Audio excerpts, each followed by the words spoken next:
श्री सच्चिदानंद सद्गुरु साईनाथ महाराज की जय। बाबा की कृपा से हम सब मिलकर आज श्री साईं ज्ञानेश्वरी दास गुरु महाराज के मराठी काव्य पर आधारित ग्रंथ का पारायण शुरू करने जा रहे हैं। मैं आपसे कृतार्थ होना चाहता हूँ। आप पूर्ण हैं, मैं अपूर्ण।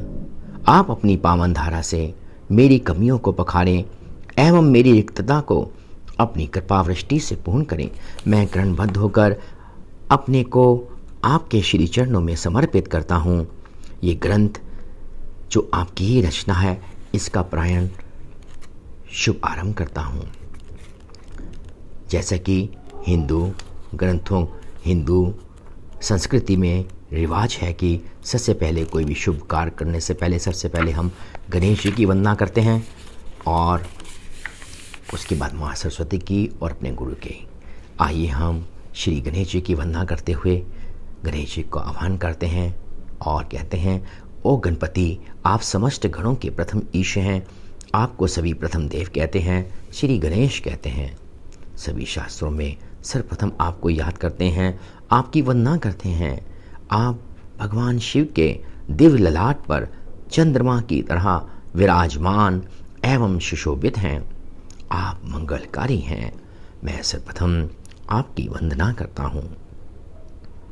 आइए अब माँ सरस्वती की वंदना करते हुए कहते हैं, ओ माँ शारदे, आप वाणी और स्वर की देवी हैं।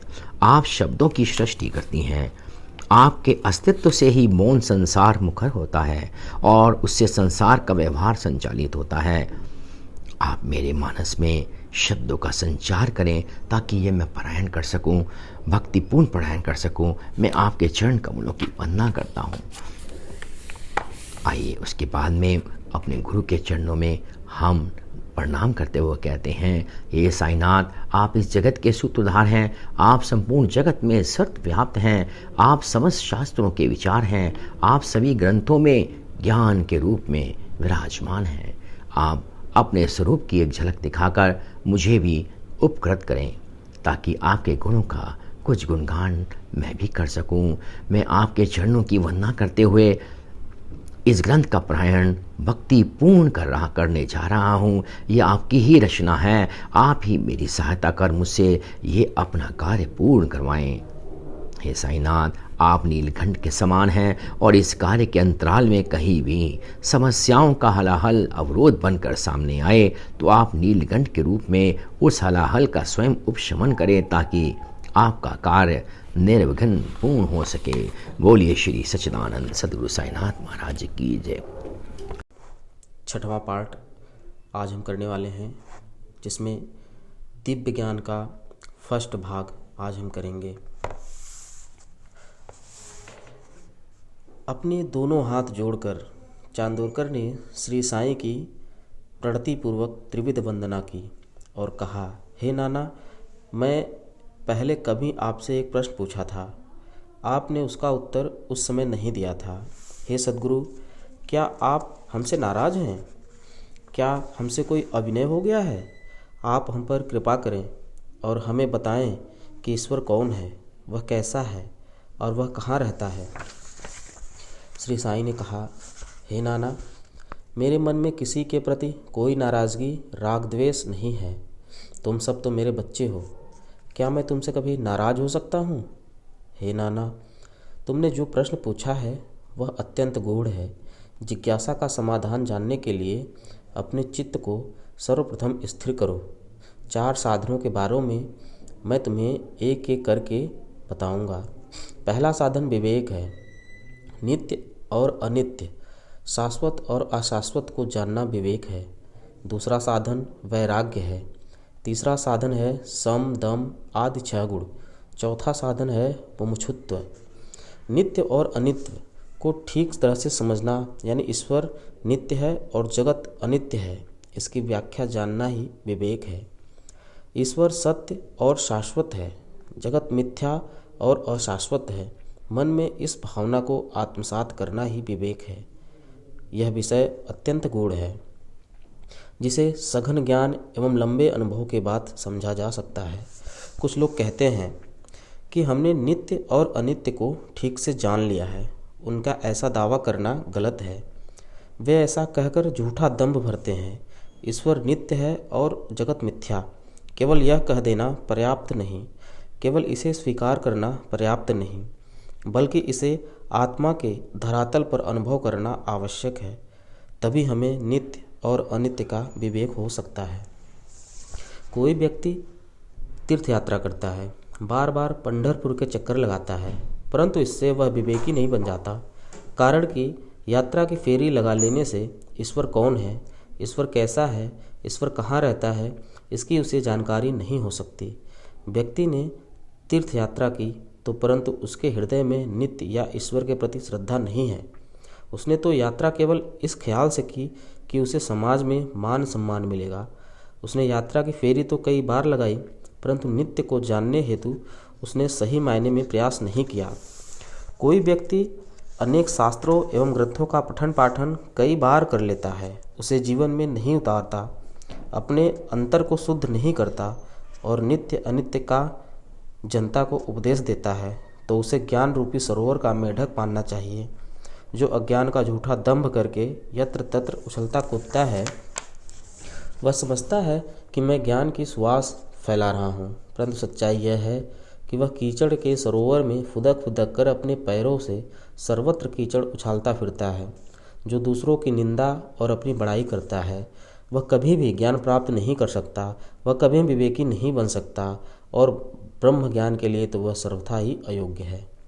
हे नाना, जिस व्यक्ति को इहलोक की भौतिक वस्तुओं की लालसा न हो, न उसे परलोक या स्वर्ग की ही अभिलाषा हो, वही वैरागी है। केवल उसे ही वैराग्य की प्रतिमूर्ति समझना चाहिए। हे चांदोरकर, अब तुम यह जानो कि सम दम तितिक्षा उपरति श्रद्धा और समाधान, ये ज्ञानी मनुष्य के 6 गुण हैं। इन्हें समाधिष्टकम के नाम से जाना जाता है। विषय वासनाओं का ज्वार उठने पर मन का निग्रह करना, मनोनियंत्रण करना ही सम है। अब सावधान चित्त से दम की व्याख्या सुनो। विषय वासनाओं अनंत इच्छाओं के उठने पर जब काम भोग के लिए मन भटकता रहे, तो ऐसे में मन को नियंत्रित करना दम है। हर व्यक्ति अपने प्रारब्ध के अनुसार दुख पाता है। दुख के समय आवेश, आक्रोश एवं क्रोध में न आकर उसे सहज भाव से सहन करना तितिक्षा है। पत्नी, पुत्र, धन दौलत, रिश्ते नाते आदि के मोह जाल में न फंसना, इन्हें मिथ्या समझना उपरति है। ईश्वर के प्रति मन में दृढ़ विश्वास पैदा होना श्रद्धा है। अब समाधान के विषय में सुनो। जो व्यक्ति सुख दुख में एक समान रहे, जिसका मन अस्थिर होकर न अकुलाए, जिसका चित्त हर स्थिति में पर्वत के समान अडोल एवं दृढ़ रहे, तो उसे समाधान की स्थिति मानो। जिनके मन में मोक्ष प्राप्ति की प्रबल इच्छा हो, इसके अलावा शेष सभी इच्छाएं जिसके लिए महत्वहीन हो, जो आत्मज्ञान के मार्ग पर सतत अग्रसर हो, जो मोक्ष की खोज में संलग्न हो, उसे मुमुक्षु मानो। जो मुमुक्ष बनना चाहते हैं, उसमें ये योग्यताएं आवश्यक हैं। हे चांदोरकर, वैकुंठ मोक्ष परम धाम नहीं है। वैकुंठ से अधिक महत्वपूर्ण है मोक्ष। वैकुंठ पहुँचने से अधिक कठिन है मोक्ष की प्राप्ति। मोक्ष यदि कैलाश पर्वत है, तो वैकुंठ कैलाश पर्वत की एक गली है। इस जगत की जो आदि शक्ति है, वह नित्य है, अविनाशी है। उस परम सत्ता के साथ आत्मा का एकाकार होना ही आत्मा का सर्वोच्च लक्ष्य है। आत्मा का परमात्मा के धाम तक पहुंचना ही मोक्ष प्राप्ति है। पुरुषार्थी आत्मा का यह लक्ष्य होना चाहिए कि अपने दृढ़ संकल्प से, सकारात्मक प्रयास से मोक्ष पद तक पहुँचे। इसके अलावा आत्मा के अन्य संकल्प व्यर्थ हैं। श्री साईं के ऐसे समर्थ वचन सुनकर चांदोरकर ने दोनों हाथ जोड़े और श्री साईं से विनम्रतापूर्वक पूछा, हे सद्गुरु, हे कृपानिधि, यह शुद्ध चैतन्य यानी आदि शक्ति क्या है?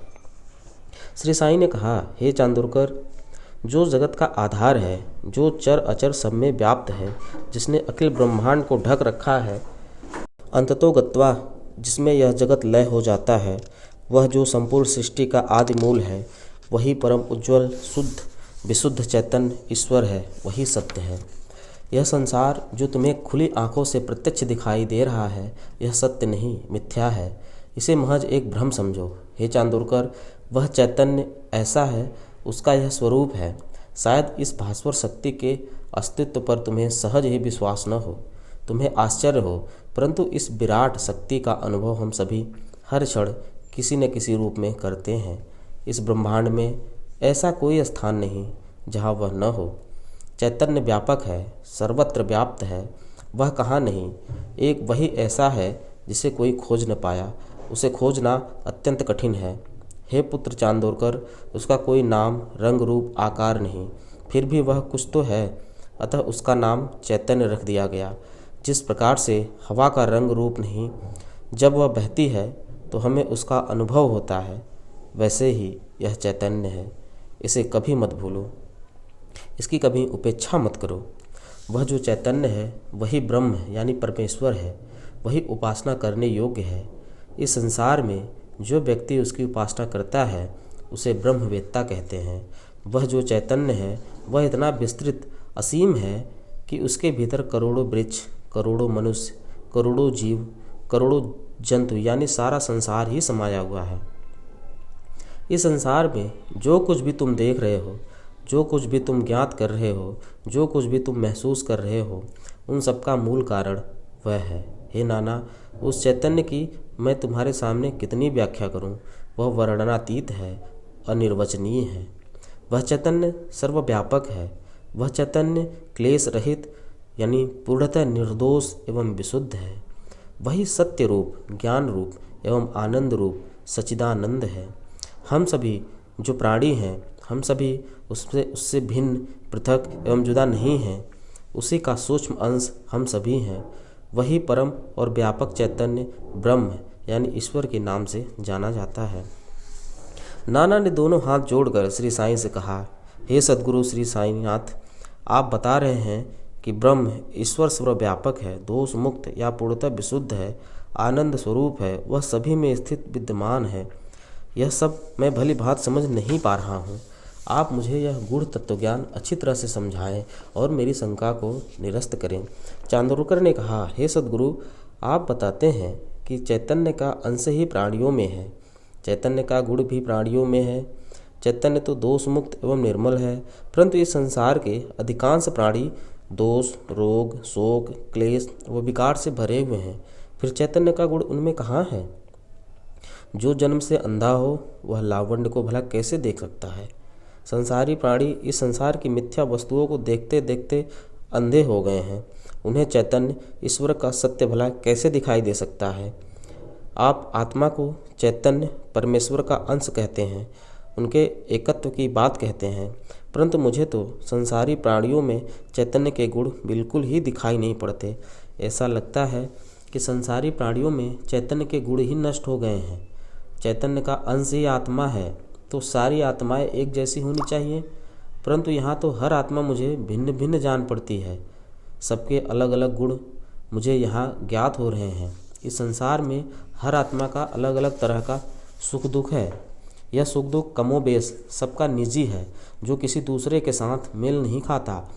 एक ही चैतन्य का अंश यदि सभी आत्माएं हैं तो सभी आत्माओं का सुख दुख एक समान होना चाहिए, एक दूसरे से मेल खाना चाहिए, परंतु ऐसा नहीं है। हे सद्गुरु श्री साईं, ऐसा क्यों? इस संसार में हर आत्मा का शरीर भिन्न भिन्न है, हर प्राणी का निजी गुण भिन्न भिन्न है। यदि हर आत्मा एक ही चैतन्य का अंश है तो यह विभिन्नता क्यों? यह निराला और अनोखा खेल क्यों? नाना की बात सुनकर श्री साईं ने कहा, हे नाना, मैं तुम्हारी शंकाओं को अभी खारिज किए देता हूँ। अपने चित्त को स्वस्थ रखो और मेरे वचन को ध्यानपूर्वक सुनो। पानी में यदि ताम्र, श्वेत, काला, मिश्र, नीला, पीला, मैरून, हरा, बैंगनी आदि अलग अलग रंग मिलाएं, उन्हें अलग अलग पात्रों में रखें तो हर पात्र में अलग अलग रंग दिखेगा, परंतु सभी में जो जल तत्व है वह तो एक ही रहेगा। ताम्र रंग के मिलने से पानी ताम्र रंग का दिखता है, पीले रंग के मिलने से पानी पीले रंग का दिखाई देने लगता है। भिन्न भिन्न रंग के पानी के मिश्रण से यदि रंग का पृथक्करण कर दें तो पानी का भिन्न भिन्न रंग नष्ट हो जाता है, पानी अपने मौलिक रूप में रह जाता है। ऐसा ही आत्मा के साथ हृदय के मिलने पर होता है। हृदय सुख दुख का ग्राहक है, अतः आत्मा के साथ हृदय के मिलने पर हम तरह तरह के सुख दुख का अनुभव करते हैं। हे नाना, हर व्यक्ति इस प्रकार से अपने अपने अलग अलग सुख दुख अनुभव करता है। आत्मा सब में एक समान है। आत्मा में परस्पर कोई भिन्नता नहीं है। वह सत्य, नित्य एवं विशुद्ध रूप में सब में है, परंतु हृदय आहत प्रतिहत होने वाला तत्व है, जो सुख दुख से दुखी एवं सुखी होता है और वैसा ही अनुभव करता है। आत्मा शरीर को धारण करती है। आत्मा का धर्म है शरीर को धारण करना।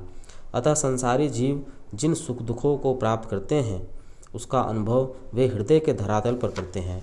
आत्मा तो विशुद्ध है, वह तो विशुद्ध चैतन्य का अंश है। अतः तुम आत्मा को विशुद्ध रूप में ही देखो, इसे पूर्णतः विशुद्ध ही समझो। हे नाना, अब मैं तुम्हें सत्य यानी वास्तविकता समझाना चाहता हूँ, ताकि तुम असत्य मिथ्या को पहचान सको और मिथ्या से उपजी तमाम विषय वासनाओं, इच्छाओं एवं मनोविकारों को पूर्णतः तोड़ मड़ोड़ कर समाप्त कर सको।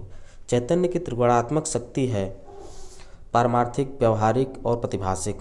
यह ठीक वैसे ही है जैसे एक ही शरीर की तीन अवस्थाएं, वृद्धावस्था, तरुणावस्था और बाल अवस्था। यह शरीर तीनों अवस्थाओं का भोग करता है। हे पुत्र नारायण, इसे ठीक तरह से समझो। सद्गुरु श्री साईनाथ महाराज की जय। दिव्य ज्ञान का अगला भाग हम अगले सप्ताह करेंगे। ओम साई राम।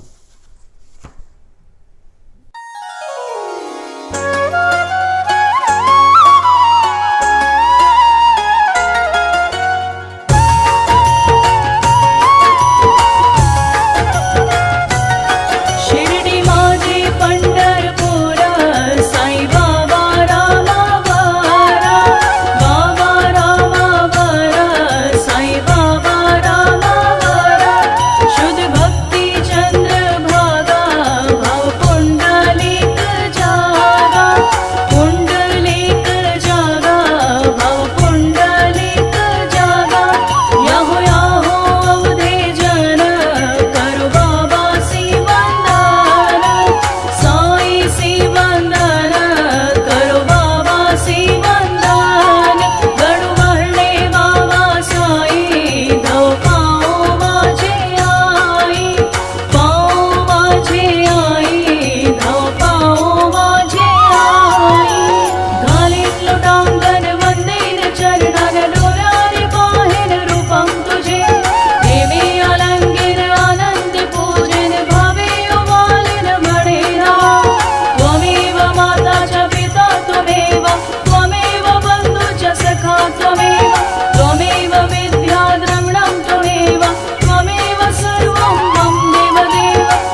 दर्शन करना।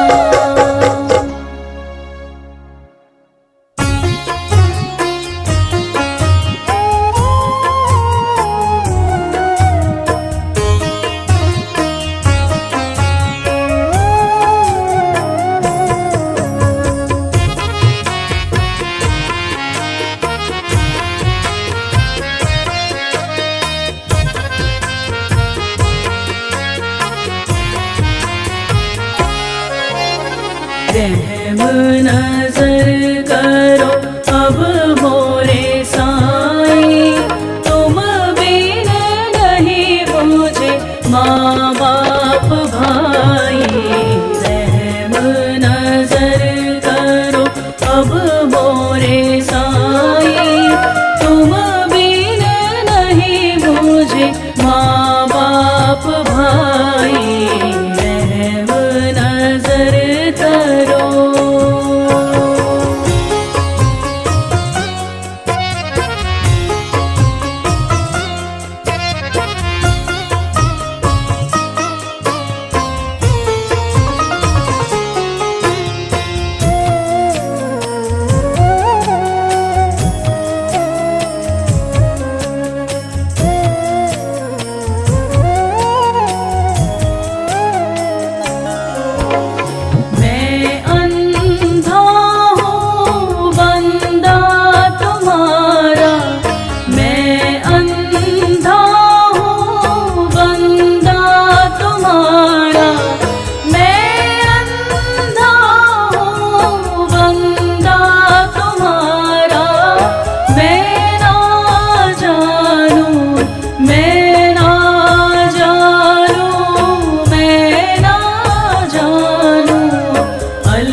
खाली ज़माना मैंने गवाया, खाली ज़माना मैंने गवाया, खाली ज़माना मैंने गवाया।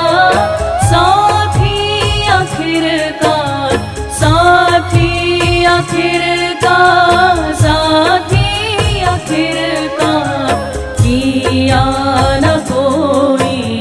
रहम नजर करो अब मोरे साईं, तुम बिन नहीं मुझे माँ बाप भाई। रहम नजर करो।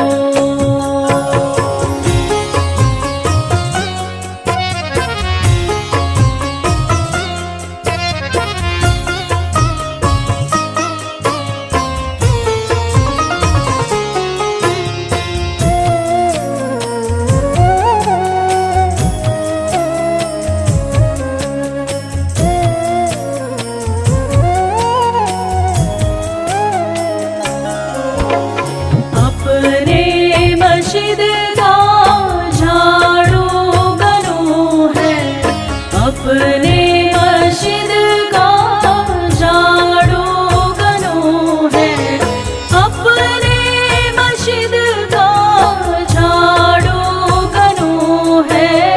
मालिक हमारे, मालिक हमारे, मालिक हमारे तुम बाबा साईं।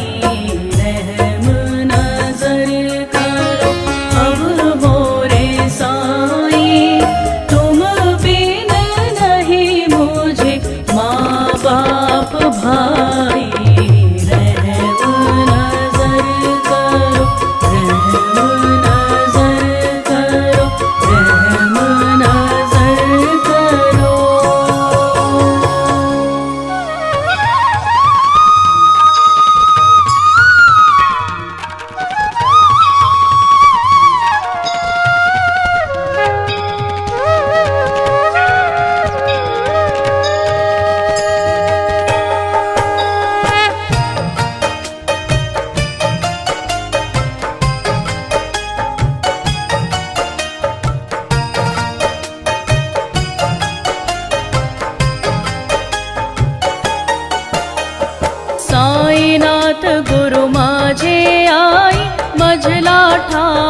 ध्यावा पाई।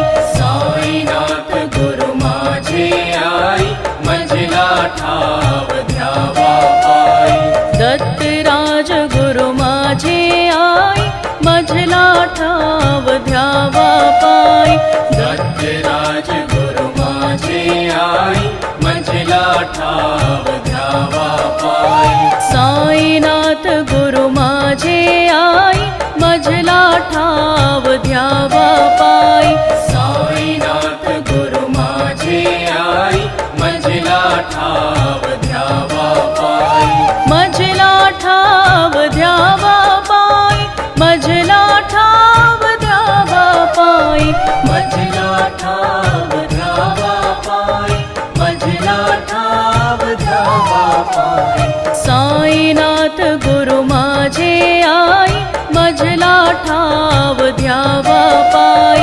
साईनाथ गुरु माझे आई, मंजिला ठाव ध्यावा पाई। दत्तराज गुरु माझे आई, मझला ठाव ध्यावा पाई। दत्तराज गुरु माझे आई, मंजिला ठाव ध्यावा पाई। साईनाथ गुरु माझे आई, मझला ठाव ध्यावा पाई। साईनाथ गुरु माझे आई, मंजिला ठाव ध्यावा पाई। मझला ठाव ध्यावा पाई, मझला ठाव ध्यावा पाई। मंजिला ठाव ध्यावा पाई, मंजिला ठाव ध्यावा पाई। साईनाथ गुरु माझे आई, मंजिला ठाव ध्यावा पाई। दत्तराज गुरु माझे आई, मंजिला ठाव ध्यावा पाई। अनंत कोटि ब्रह्मांड नायक राजाधिराज योगी राज पर ब्रह्म साई